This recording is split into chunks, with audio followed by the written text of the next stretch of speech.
ಎಲ್ಲ ರೈತರಲ್ಲಿ ಮನವಿ. ನಮಗೆಲ್ಲ ಗೊತ್ತಿದೆ, ಈ ಸಲ ನಮ್ಗೆ ಮಳೆ ಅಭಾವ ಇರೋದ್ರಿಂದ ಈ ಡ್ಯಾಮ್ನಲ್ಲಿ ಬರ್ತಕ್ಕಂಥ ಏನು ನಮಗೆ ಕೆನಾಲ್ ಏರಿಯಾ ಇದೆ, ಏನು ಕಾಡಾ ಏರಿಯಾ ಕಮಾಂಡ್ ಏರಿಯಾ ಇದೆ, ಅಲ್ಲೆಲ್ಲ ಬಿತ್ತನೆ ಸುಮಾರು 1,32,000 ಹೆಕ್ಟರ್ನಷ್ಟು ಏರಿಯಾ ನಮ್ಗೆ ಇರಿಗೇಟೆಡ್ ಏರಿಯಾ ಕಮಾಂಡ್ ಏರಿಯಾದಲ್ಲಿದೆ. By means of all other sources ಸುಮಾರು 40,000 ರಿಂದ 50,000 ಹೆಕ್ಟರ್ನಷ್ಟು ಇನ್ನೂ ಹೆಚ್ಚುವರಿಯಾಗಿ ಇರಿಗೇಟೆಡ್ ಏರಿಯಾ ನಮ್ಮ ಜಿಲ್ಲೆಯಲ್ಲಿ ಬರುತ್ತೆ.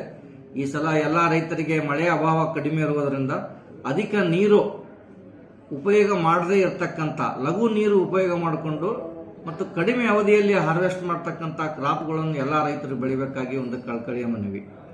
ಎರಡನೇದಾಗಿ ಈ ಪ್ಯಾಡಿ ಏರಿಯಾಗಳಲ್ಲಿ ನಮಗೆ ನೀರು ಸಫಿಷಿಯೆಂಟ್ ಬರದೇ ಇರೋದ್ರಿಂದ ಆ ಪ್ಯಾಡಿ ಏರಿಯಾಗಳಲ್ಲಿ ಲಘು ನೀರು ಉಪಯೋಗ ಮಾಡ್ತಕ್ಕಂಥ ಬೆಳೆಗಳನ್ನು, ಕಡಿಮೆ ನೀರು ಉಪಯೋಗಿಸಿಕೊಂಡು ಬೇಗ ಹಾರ್ವೆಸ್ಟಿಗೆ ಬರ್ತಕ್ಕಂಥ ಬೆಳೆಗಳನ್ನು ಬೆಳಿಬೇಕು.